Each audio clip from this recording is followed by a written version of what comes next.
The next few sections that we'll discuss are about drawing Lewis dot diagrams for covalent substances, or for covalent bonding. The key thing that we get from Lewis dot diagrams is how the atoms are connected together, whether they're connected with single bonds, double bonds, and the arrangement of the atoms within the either molecule or ion. Sometimes it's referred to as the connectivity of the atoms. So I'm going to highlight a few of the things and rules just to kind of keep in remembrance. You do want to have these out in front of you until you get comfortable using them. So the first thing you do is decide which atoms are bonded together, and oftentimes that central atom is our key. That's the atom that's usually listed first in the molecule, although not all the time. Obviously in our organic molecules, carbon most of the time is our central atom, and of course for larger molecules you may have several quote central atoms. The next thing we need to do is determine the total number of valence electrons. So you're going to take all of the atoms that are involved in the bonding and determine how many electrons there are in each one. Now obviously you need to take care in this step, because if you don't get the right number of electrons, you're not going to have the right dot structure for your species. You do need to make sure that if you have an ion, that you either add electrons if it's a negative ion or subtract electrons if it's a positive ion. Once we have this in place, then we're going to put a pair of electrons in your diagram for each bond. And this is just simply, we know that these atoms are bonded together, and it's the electron density from those pairs of electrons that are holding them together. So we know we have to at least put a pair of electrons in to represent the attraction that's holding each atom together. Rule number 4 is that we're going to complete the octets of the atoms connected to the central atom. All right, and this is what I call the good host rule. We're going to make sure that the atoms that are on the outside of the molecule or ion have their stable octet completed first, and then we'll take care of the central atom. So after we have the atoms connected to the central atom taken care of and they have their octets, of course remember hydrogen only needs 2 electrons, then we're going to count up the electrons we have in place. And if there are any electrons left over from the total number of valence electrons, we're going to put these electrons on the central atom in pairs. Right? So any electrons that are left over, we're going to put on the central atom in pairs. Now, this is key. If the central atom has fewer electrons in an octet, then we're going to need to consider multiple bonds, either double or triple bonds. Notice that we will get to the point where we can have more than an octet in the central atom. That's okay, but we just can't have fewer than an octet. And then finally, 6 is a new one added from our first year chem, which is to determine the formal charge on each atom in the molecule and make adjustments if necessary to reduce the formal charge. Right? So we want formal charges as low as possible, and to make sure that any negative formal charge is on the more electronegative element. Right? So that's kind of key in determining these things. So what we're going to do is just go through a few molecules and do our steps here. I'm going to kind of skip through the counting up of the electrons just to shorten things up. So water is going to have 8 valence electrons total if you add up the oxygen and the 2 hydrogens. So we'll have our oxygen in the middle, our 2 hydrogens, put a pair in for each bond. The hydrogens now have their stable octet, which is only 2. We put the leftover pairs around the central atom in pairs. I like to circle those just to remind myself that they're there. And we would have our completed Lewis dot diagram for water.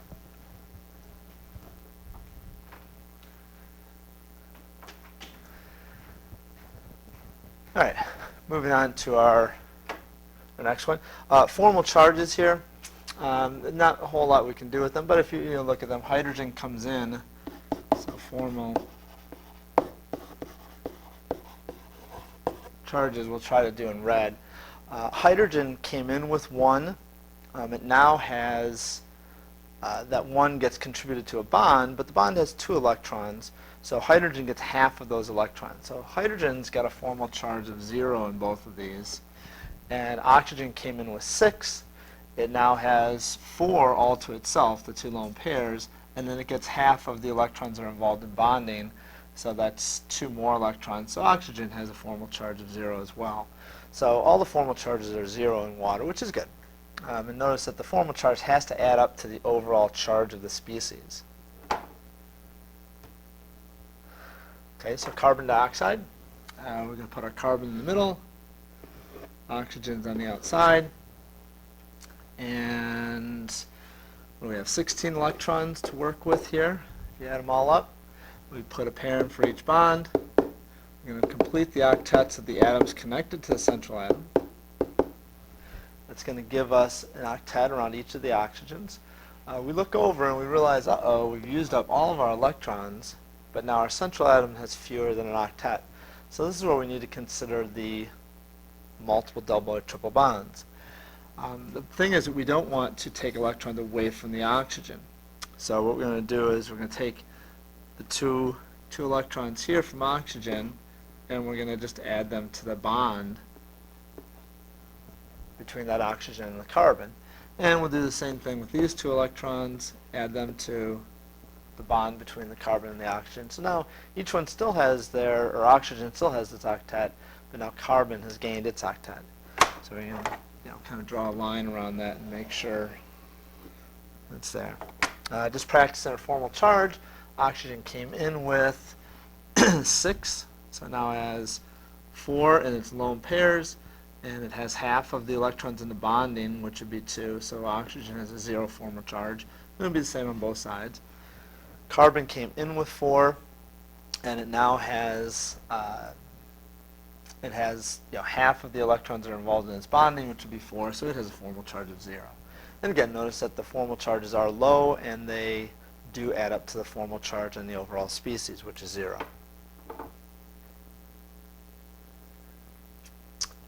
So here we have a polyatomic ion.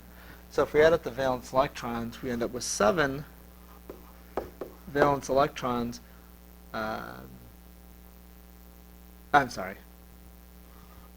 have 9 valence electrons, 5 from the nitrogen, 4 from the 4 hydrogens, so we have 9 valence electrons. However, because it's got a plus charge, we need to subtract 1. So we have 8 electrons to work with.